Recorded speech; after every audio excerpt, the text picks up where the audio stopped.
আসসালামু আলাইকুম। কেমন আছেন আমার আপু এবং বোনেরা? আশা করছি আল্লাহর রহমতে অনেক ভালো আছেন। আমরাও আলহামদুলিল্লাহ বেশ ভালো আছি।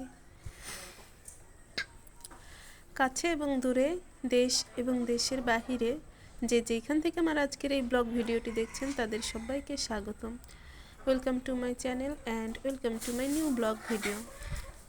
তো আজকের ভিডিওটি আমি বিকেল থেকে শুরু করছি। আসলে আমার কাজকর্মগুলো অন্য আপুদের সঙ্গে কিন্তু কখনোই মেলে না, এর জন্যই আর কি ভিডিওটি আপনাদের মাঝে শেয়ার করা।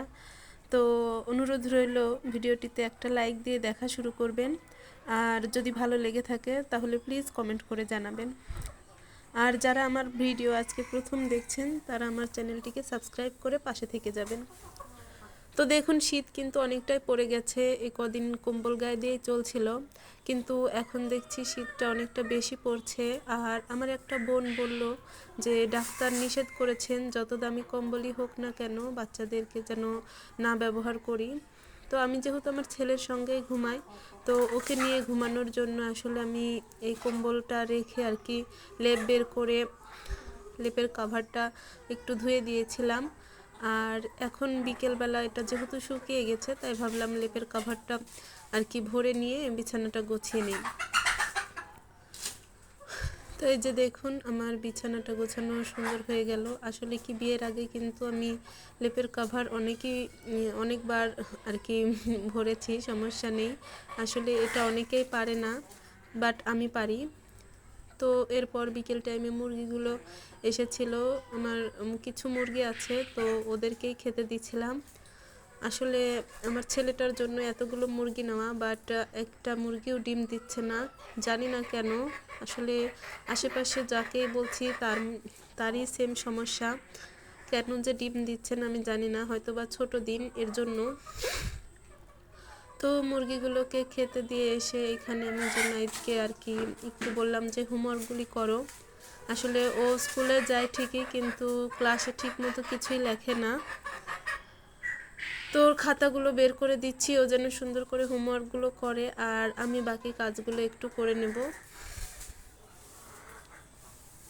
তো আমার আশেপাশ থেকে যদি কোনো পাখির আওয়াজ কিংবা মুরগির আওয়াজ পেয়ে থাকেন তবে প্লিজ আমাকে ক্ষমা দৃষ্টিতে দেখবেন, কারণ আমার যেহেতু গ্রামে বাড়ি, তো আশেপাশ থেকে অনেক রকমের নয়েজ আসতে পারে, যেগুলো আপনারা স্কিপ করে যাবেন প্লিজ।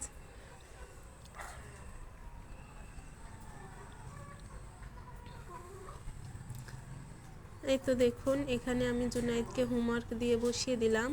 ও বেশ সুন্দরভাবে লিখছিল। আসলে ওকে সময় দিলে কিন্তু ও অনেক সুন্দর করে লেখালেখি করে, কিন্তু আমার সেভাবে ভালো করে সময় দেওয়া হয় না।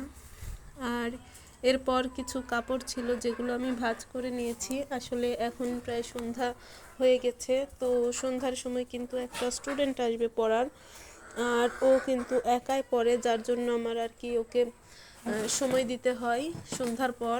আর যেই সন্ধ্যার পর কাজগুলো আমি করি সেগুলো করতে করতে অনেক রাত হয়ে যায়, যার কারণে আর কি সবার রুটিনের সঙ্গে আমার রুটিনটা একটু কম মেলে।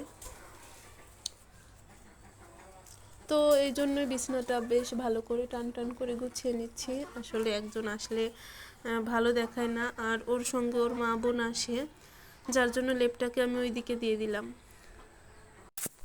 তো আমার সেই স্টুডেন্টটাকে পড়িয়ে আসলে ওকে ছুটি দিতে দিতে প্রায় 8টা বেজে যায়। আর যখন 8টা বেজে যায় ঠিক তখনই আমি আবার রান্না করতে চলে আসি। আসলে ভোরে যেহেতু সকালটা একটু তাড়াতাড়ি হয়ে যায়, আর আমি ভোরে এই শীতের মধ্যে আসলে খুব দ্রুত কাজগুলো করতেও পারি না, কারণ সকালবেলায় আমার অনেকগুলো বাসি কাজ রয়ে যায়, যেগুলো আপনাদের অন্য ভিডিওতে দেখাবো। আজকের ভিডিওতে দেখালে অনেক বড় হয়ে যাবে, তো আজকে শুধু আমি রাতের ভিডিওটুকুই দেখাচ্ছি।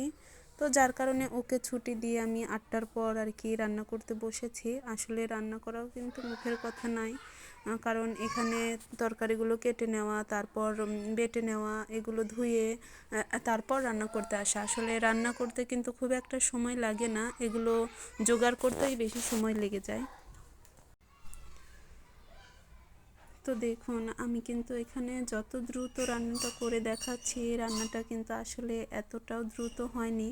আসলে ভিডিওটা আমি একটু আর কি ফাস্ট মোশনে দেখাচ্ছিলাম, যার কারণে আর কি খুবই দ্রুত মনে হচ্ছে। আর আমাকে যেহেতু সকালবেলায় বাসি কাজকর্ম সেরে 7:30টার মধ্যে স্কুলে যেতে হবে, তো তার মধ্যে সংসারের বাকি কাজগুলো করে যাওয়া কিন্তু অনেকটাই কঠিন হয়ে যায়। তো এই কারণে আমি এই তরকারিটা রাতেই রান্না করে রাখি, তাহলে আমি সকালে একটু ইজি হয় আর কি। তো ভিডিওটির এই পর্যন্ত যারা এসেছেন তাদেরকে আরও একবার অনুরোধ করছি, যদি লাইক দিয়ে না থাকেন তবে প্লিজ একটা লাইক দিয়ে দিবেন। আর কেমন লাগলো কমেন্ট করে জানাবেন, ভালো লাগুক কিংবা মন্দ লাগুক, যেমনই লাগুক না কেন কমেন্ট করে জানাবেন। আর হ্যাঁ, একটা কথা শেয়ার করি, আমার মতো কিন্তু আমার কলিগরাও দেখি রাতেই রান্না করে রাখে। আসলে সবারই বেবি আছে, আর বেবি থাকার কারণে বাচ্চাকে আলাদা সময় দিতে হয়, তারপরে বাসি কাজ অনেকগুলোই থেকে যায়। আর আমার মতো যারা গ্রামে থাকেন তাদের তো সকালবেলা বাসি কাজের কোনো অন্ত নেই। ঘর ঝাড়ু দেওয়া থেকে শুরু করে বাসন মাজা, তারপর হাঁস মুরগি এগুলোকে খাইতে দেওয়া, ঘরদোর পরিষ্কার করা, অনেক কাজই থেকে যায়। তো এগুলো শেষ করে আর কি সকালবেলা অনেকটা সময়ই লেগে যায়। তো দেখুন, রান্নাটা শেষ করে আমি বাকি যেই কাপড়গুলো বারান্দায় ওঠানো ছিল, ভাবলাম যে এবার এগুলো আর কি ধীরে সুস্থে ভাঁজ করে রেখে দিই, তাহলে আমি আরেকটু ইজি হয়ে যাব। আসলে আমি কিন্তু সবসময় নিজেকে ব্যস্ত রাখতেই পছন্দ করি। অনেকে বলে এত বড় বাড়িতে তুমি একা থাকো, ভয় পাও কি না? তো আমার কিন্তু সেভাবে ভয় পাওয়ার একদমই সময় হয় না। সারাদিন এত কাজ যে আলাদা করে কোনো চিন্তা মাথার মধ্যে ঢোকানোর মতো সময় হয় না। আর তাছাড়া যে অবসর সময়টুকু একটু পাই, আপনাদের জন্য দু একটা কন্টেন্ট তৈরি করি, আর তারপর এগুলো কতদিন পর যে এডিট করি তার হিসাব থাকে না। যদিও এই ভিডিওটি আমার অনেক কয়দিন আগের, বাট এই তো দিতে দিতে দেখুন বেশ অনেক দিনই হয়ে গেল আপলোড করা হয়নি। তো যাই হোক, অনেক কথাই বললাম, বলতে বলতে সংসারের অনেক কাজকর্মই দেখালাম, কিন্তু এগুলো করতে করতে কিন্তু আমার প্রায় 11টার মতো বেজে যায়। আর জুনাইদের আব্বু আসে 10টার দিকে, তো এর মধ্যে কিন্তু আমরা খেয়েও ফেলেছি। আর এই কাজটা যখন করছি তখন কিন্তু রাতে একদম ঘুমোতে যাওয়ার আগ মুহূর্তে ভাবলাম যে এগুলো গুছিয়ে নিয়ে তারপর বিছানা ঠিক করে আমরা শুয়ে পড়ব। তো এগুলো এখন আমি একটা শপিং ব্যাগে বেশ সুন্দর করে ফোল্ড করে রেখে দিব, তাহলে এইটা বেশ সুন্দরভাবে আটকে থাকে। তো দেখুন, এভাবে রেখে দিলে কিন্তু উপর থেকেও দেখা যায়, আর পরবর্তী সময়ে একটা বের করে নিলে বেশ সুন্দর হয়ে যায়। আর এই অর্গানাইজারটা কিভাবে বানিয়েছি সেটা আমি আপনাদেরকে পরের ভিডিওতে দেখাবো। আজকের ভিডিওটি এই পর্যন্তই। ভালো থাকবেন সবাই। আল্লাহ হাফেজ। আসসালামু আলাইকুম।